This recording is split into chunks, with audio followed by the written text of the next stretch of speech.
السلام عليكم. في هذا الفيديو غادي نرسموا الشكل اللي مركب من 3 مربعات باستعانه بالبروسيدور ديال كاري. اول حاجه غادي نعرفوا هذيك البروسيدور في ليديتور. هنا غادي نكتبوا بوغ لو نون ديال البروسيدور مثلا هو كاري اوتور لا ليني. هنا الكوموند اللي باش كنرسموا اي مربع، كنا كنديروا ريبيت 4 ما بين المعقوفتين، كنديروا افي. اللي كيتبع افي هو عدد الخطوات اللي غادي ديرها السلحفاة باش ترسم لينا واحد الضلع ديال المربع. بالنسبه للشكل اللي حنا بغينا نرسمو، قلنا المربع الاول فيه طول الضلع ديالو هو 100، المربع الثاني 150، المربع الثالث 200. افي كل مره غادي تتبعها واحد القيمه اللي هي مختلفه. في الاول غادي نرسموا المربع ديال 100 ومن بعد 150 بعد 200. هنايا ما غاديش نعطيوها لا 100 لا 150 لا 200، انما غادي هذيك 100 و150 200 غادي نعطوها الفاريابل. هذاك الفاريابل غادي نعطيوه اسم، مثلا انا غادي نسميه اكس على اعتبار انه متغير، ممكن نتوما تسميوه شي حاجه اخرى. وفي لا كوموند ديالنا ديال ريبيت، ملي تنبغيو ناخذوا لا فالور ديال هذيك الفاريابل اللي سميتها اكس، قلنا كنديروا دو بوين باش ناخذ انا لا فالور ديالها، نعيط على هذيك الفاريابل وناخذ القيمه ديالها، لا فالور اللي مستوكيه فيها. دو بوين وكيتبع الاسم ديال هذيك الفاريابل. انا سميتها اكس، اوكي. نديرو اسباس، نديرو دابا تيدي 90. 90 ما غاديش تبدل، كتبقى كما هي. ومن بعدها نغوتو على لين ونديرو فان نهايه ديال البروسيدور. دابا غادي ندير انغوجيستري البروسيدور ديالنا. فوالا هي عرفناها. دابا نبدا نرسم الشكل ديالنا. اول حاجه قلنا غنبداو بالمربع الصغير. المربع الصغير فيه 100 خطوه.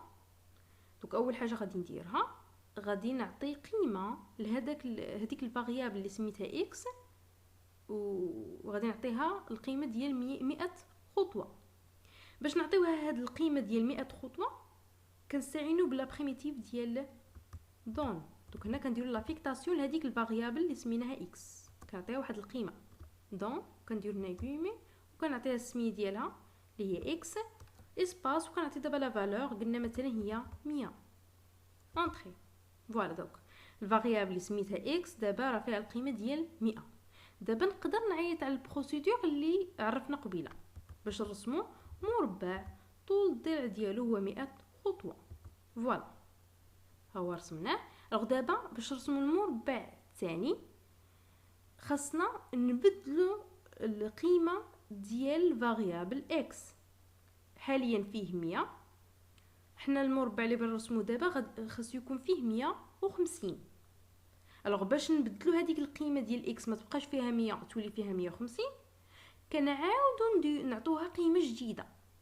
ملي غادي نعاودو نعطوها قيمه جديده، القيمه القديمه اللي هي 100 ما غاديش تبقى، غادي تمشي، والقيمه الجديده هي اللي غادي تولي، يعني ماشي كتزاد فوق من هذيك القيمه القديمه.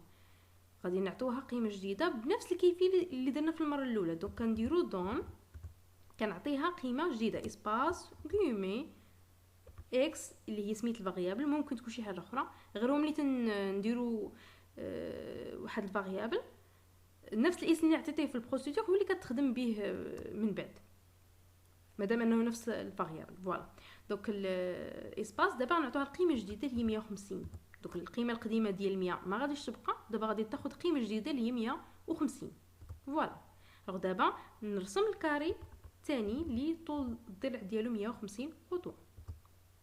فوالا بنفس الكيفيه نرسموا المربع الاخير. دونك غادي نعاودو نعطوها قيمه جديده الاكس اللي هي 200. فوالا ودابا نعاود نعيط على البروسيدور ديال الكاري باش ترسم ليا المربع الاخير الطول ديالو هو 200. دونك بهذه الكيفيه كنقدروا نرسموا هذا الشكل اللي فيه مربعات، 3 المربعات، بغض النظر على الحجم ديال هذوك المربعات واخا هما مختلفين، ولكن بفضل هذيك الفاريابل اكس اللي عرفنا وكل مره كنا كنعطوها قيمه مختلفه، كنقدروا اننا نرسموا هذا الشكل هذا بواحد البروسيدور. حيت التعبير باش كنرسموا المربع لا الاول ولا الثاني ولا الثالث هو راه نفس التعبير، الاختلاف الوحيد هو في عدد الخطوات اللي كنعطيوها السلحفاه باش انها تقدم الى الامام وترسم لنا واحد الضلع. مادام انا هذاك القيمه هي الوحيده اللي كتختلف، دوك هنا استعينا بالمفهوم اولا لا نوسيون ديال الفاريابل ودرناها على شكل فاريابل، وكل مره كنا كنعطوها قيمه معينه باش نقدروا نرسموا مربعات اللي هما باحجام اللي هما مختلفه باستعانه بواحد البروسيدور.